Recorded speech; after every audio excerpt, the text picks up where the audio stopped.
After the contest, Fabio Gouveia led us to the old Portuguese fort on the island. Below the fort is a place called Bar Cachorro, the dog bar. Famous for its wide variety of alcohol, surfing videos,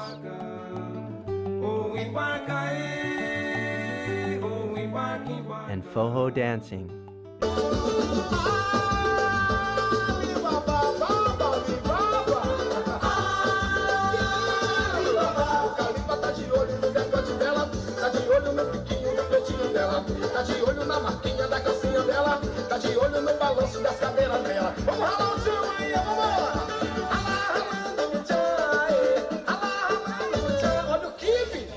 If you haven't already noticed, all the dances in Brazil have to do with one thing.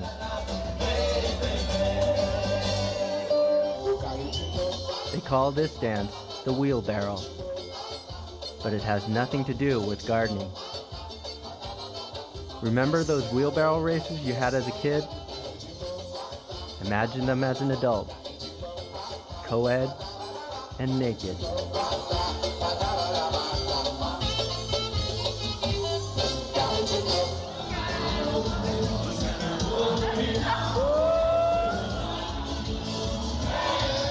As the night wore on, everyone got in the act.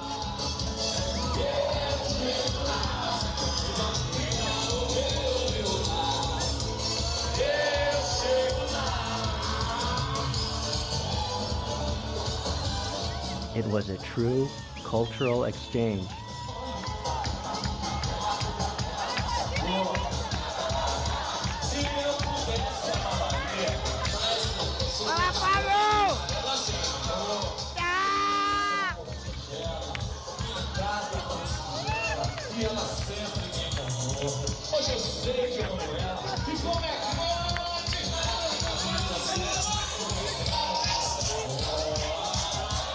As usual, with international surf contest parties, things got pretty ugly.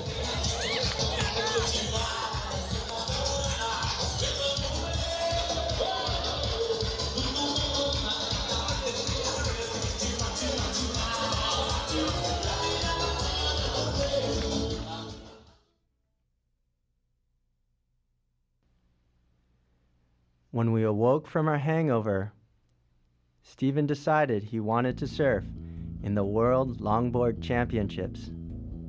So we bought new tickets and flew to the Canary Islands off Portugal. The Canaries are considered the Hawaiian Islands of Europe, but with a complete lack of aloha spirit in the snobby locals. The Canaries are about as warm as a witch's tit. Oxbow Clothing imported these huge Moroccan tents in order to entice the world's best longboarders to risk their lives on the treacherous volcanic roads out to the contest site.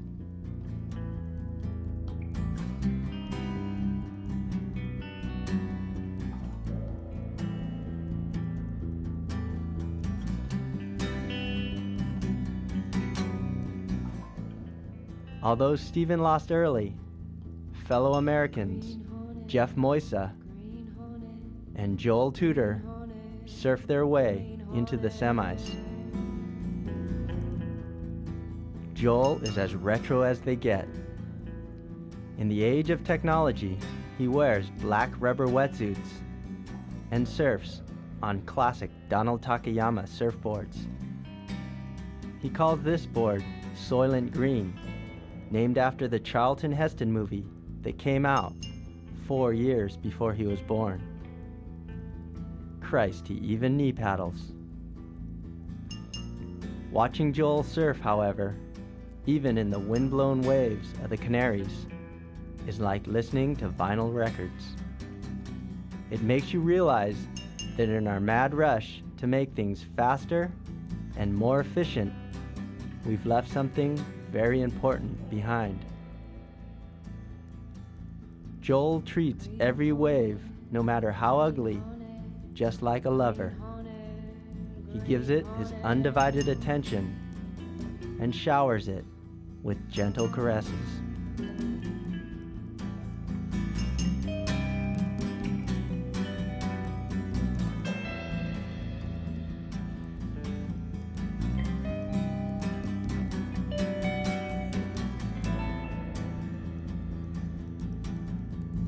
Although modern longboarding seems to be caught between old school traditionalism and new school maneuverability, Joel's well versed in all teachings, mixing up fin slides and floaters with cross-stepping and drop knee turns.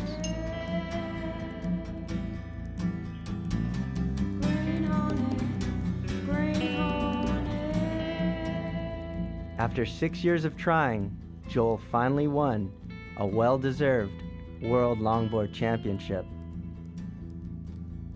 Befitting the island, they made both the trophies and the podium out of rocks.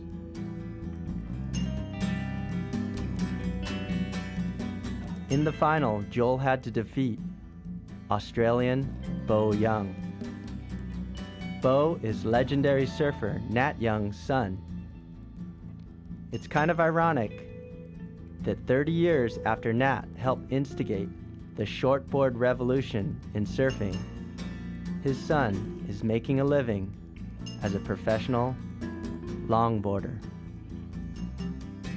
But such is life.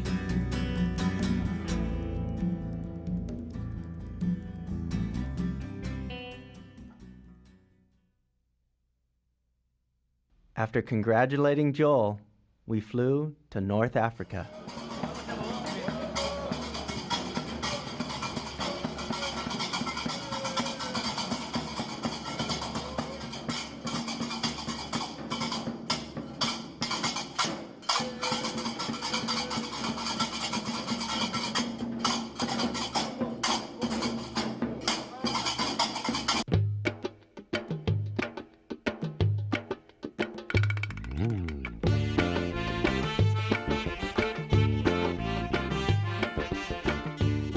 Morocco, home of the flying goats.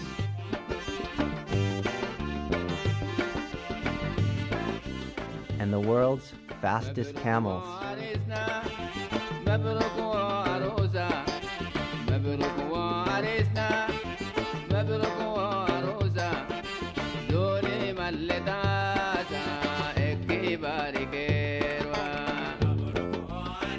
Morocco is a Muslim country, and although we happened to be there while the U.S. was bombing Iraq, and Saddam Hussein was on the television every night asking all Muslims to help him defeat the white American devils, we were treated with nothing but respect and hospitality during our entire stay.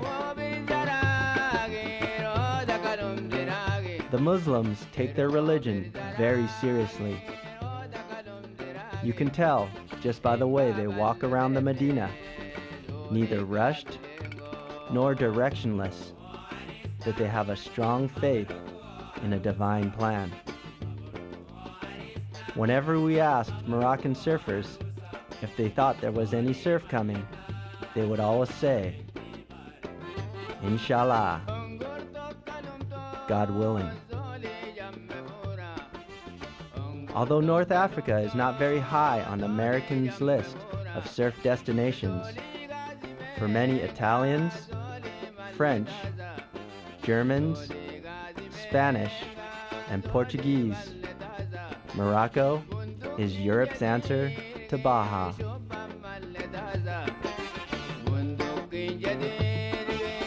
Most travelers, however, don't venture to Morocco for its perfect right point breaks, but instead for its high-quality smoke.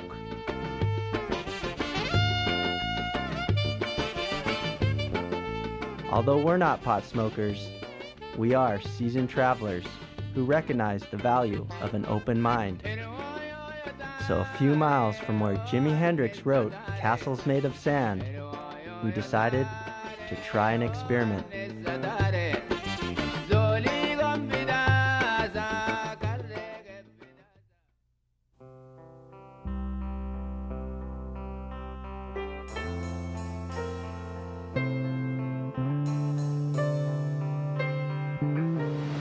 I don't promote drug use.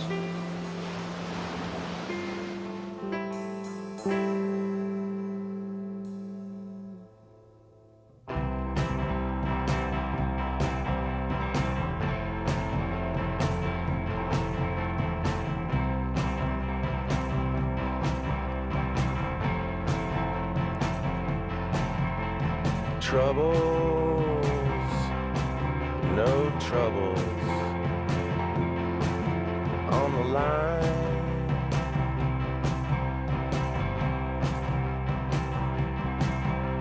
And I can't stand to see you. I can't stand to see you when you're crying at home. Veronica seems to be enjoying herself rather than pressuring herself to try to impress male surfers.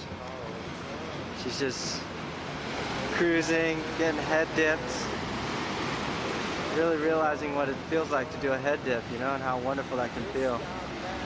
Christian, who's riding right now, is on a 7-foot single fin, and he's just blitzing. He's surfing so smooth. Again, just enjoying himself. Surfing stoned. I think it's a good guide. Obviously, we don't want to make it a crutch, but it can show you how to be in the here and now. All day long, it's been evening all day long, and how can something so old be so wrong? Sin and gravity drag me down to sleep, to dream of trains across the sea, trains across the sea.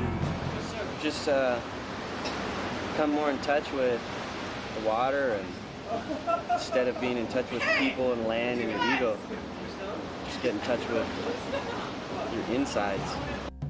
Half hours on Earth, what are they worth? I don't know.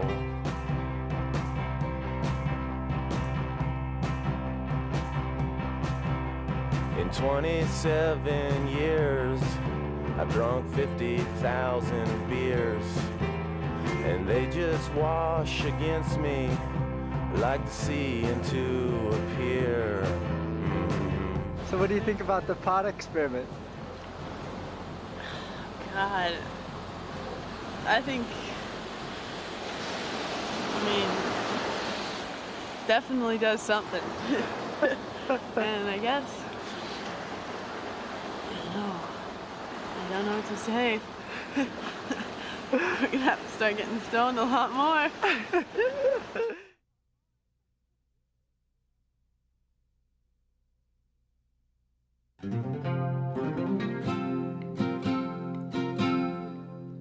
Around Christmas time, in order to get away from the hordes of vacationing Euros, we loaded up a car and drove over 1,000 kilometers through the Sahara Desert to the Mauritanian border.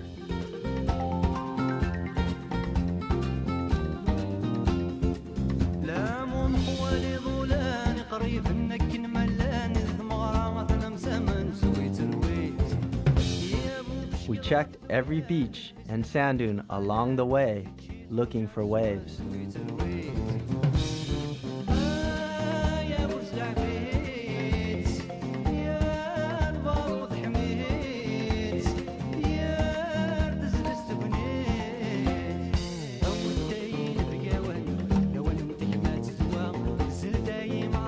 But what we finally found altered our perception of the search, surfing, and life in general.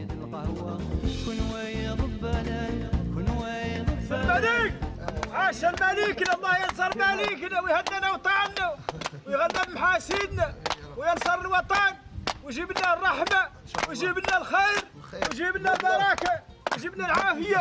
عاش مليكنا، عاش مليكنا، عاش مليكنا، عاش مليكنا. Very nice man. أخير الله يرى يقولوا الناس اضحك وتفجج على قلوبها. He said it's good to love. Life in one time, he said, not two times. والله راهو قد شوف قد اللي عنا راهو ما إلا عاد عنا راهو ما يفرحنا، وإلا مشى عنا ما يفرحنا. قد اللي عاد عندنا ما يفرحنا ولا غادي لنا فيه بلي نعرفوا ليه نموتوا. If life give you all, don't be afraid, don't be happy. But when life give you nothing, don't be angry. به اللي مولانا هو اللي يعطيه هو اللي يحكم. Because God who give and he take back. شوف مولانا دريك عاطينا عينينا وعاطينا فهمنا وعاطينا نسمعوا وعاطينا نمشوا وعاطينا نرقدوا وعاطينا نورو نصبحوا به ونمساو. God give us mouth, eyes, all talking, sun shining, all walking. That is more important. يا زعيم يا زعيم يا صار الملك يا صار الملك يا صار الملك يا صار الملك هو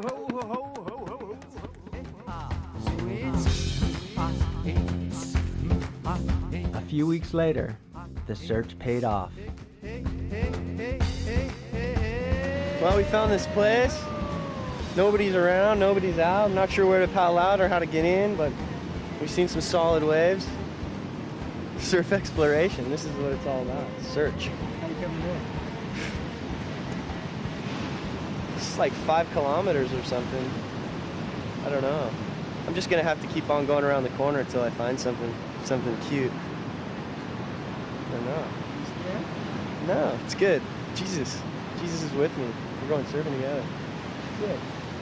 Sick waves.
What did it feel like surfing all by yourself in double, triple overhead waves yesterday? It was fun. I just couldn't find out where to line up. So fear never really entered it until I tried to come in. And then I was like, oh. Had to paddle a few kilometers. It was okay. It was good. What were you thinking about when you were out there? Just trying to catch the biggest wave, sit in the right spot, and not hold back. I felt if I used that strategy, I wouldn't have any problems. What would be a lesson you could learn to take from that? Just trust in God. Just have faith.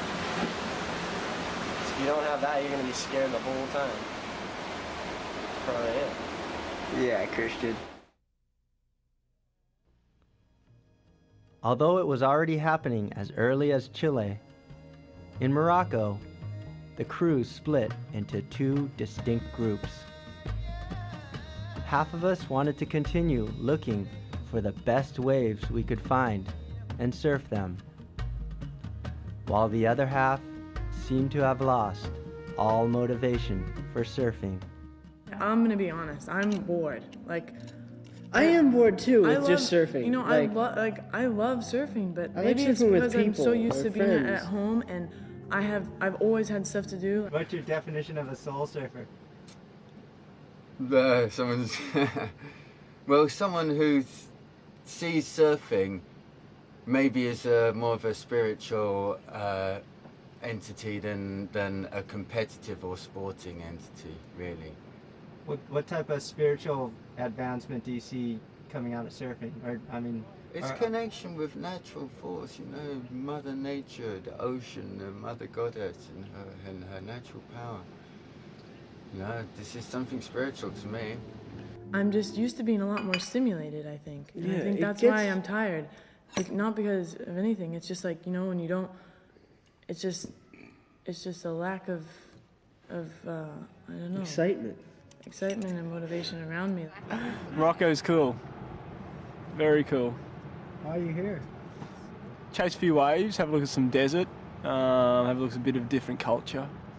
Definitely. Culture is where it's at here, for sure. If this is if supposedly this is the what ultimate, the ultimate for surfing is, then I don't want it.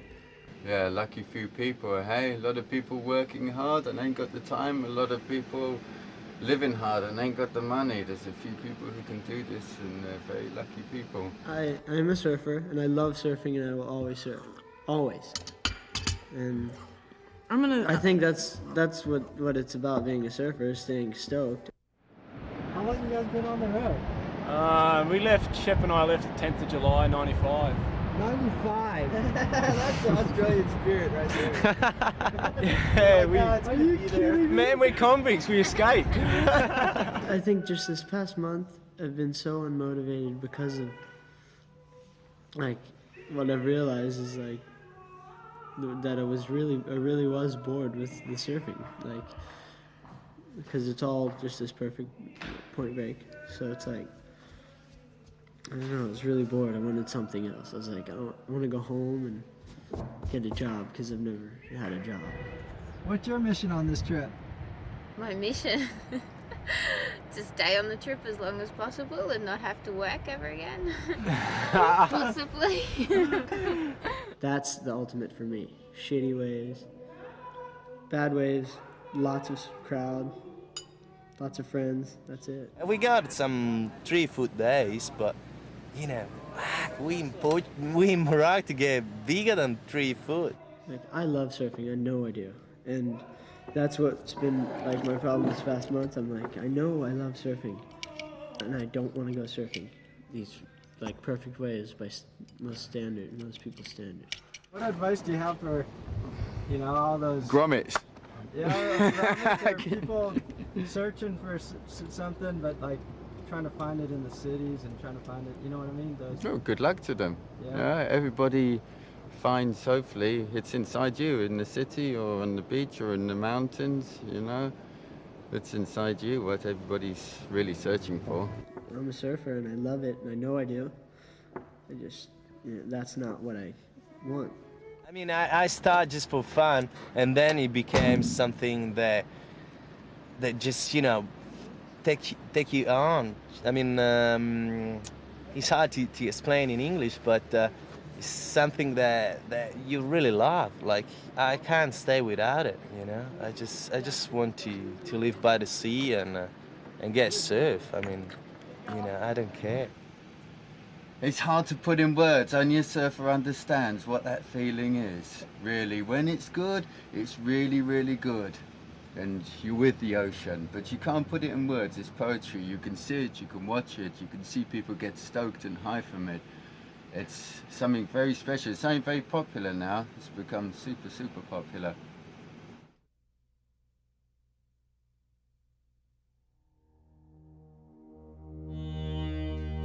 After 6 weeks in boring Morocco, we headed for our next destination. Formerly called the island of Serendipity, Sri Lanka lies just 35 kilometers off the southeast shore of India. Being one of the largest Buddhist communities in the world, it's a great place to experience Indian culture without the crowds and pollution of the mainland.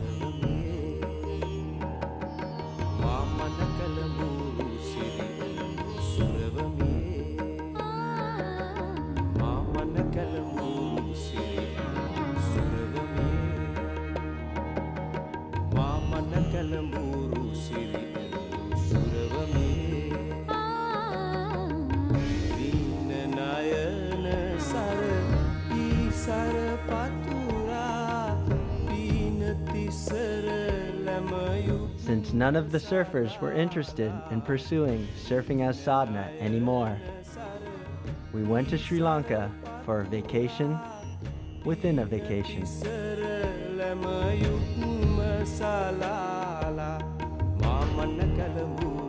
The surf on the west coast of the island reminds me of the south shore of Oahu.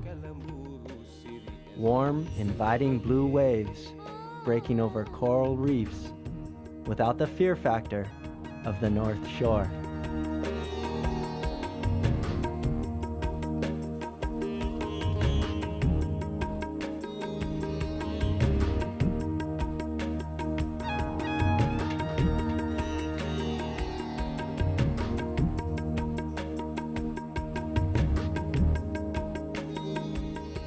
With 78-degree water temperatures that mimicked Florida in the summertime, Steven's surfing really came alive in Sri Lanka, ripping on both his 9-foot longboard and his 6'0" glass slipper.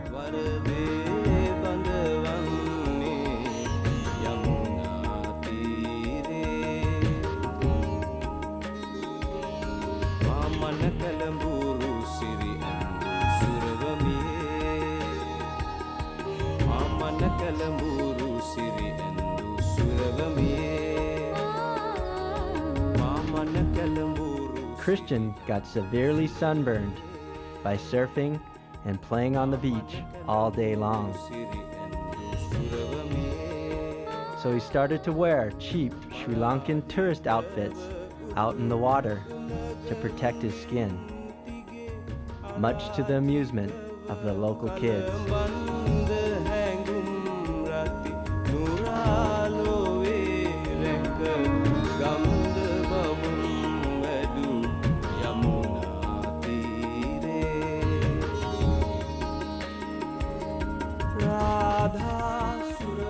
Being the 5th month of our trip, money was running short, so Chris started to paint houses for a few extra rupees.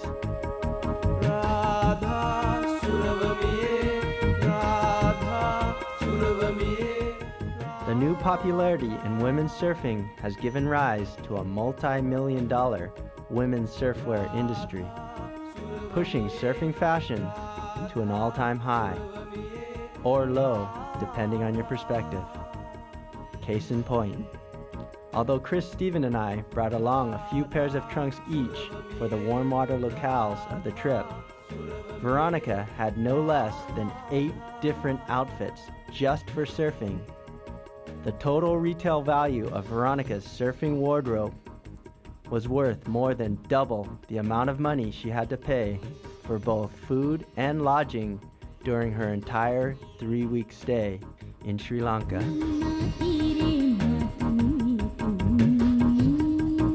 After a few weeks at the beach, I went into the hills to do a week-long meditation course. When I returned, everyone had left. No discussion, no explanation, just a note.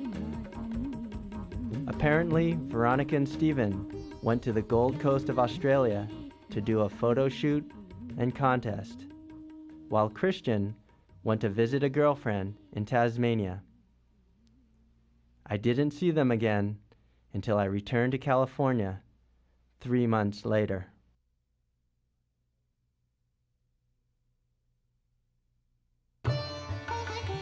With no surfers and 2 broken cameras, I changed my tickets and headed for India, looking for answers. It's hard to feel sorry for yourself in India, especially when you see the gravel makers. All along the roads in South India,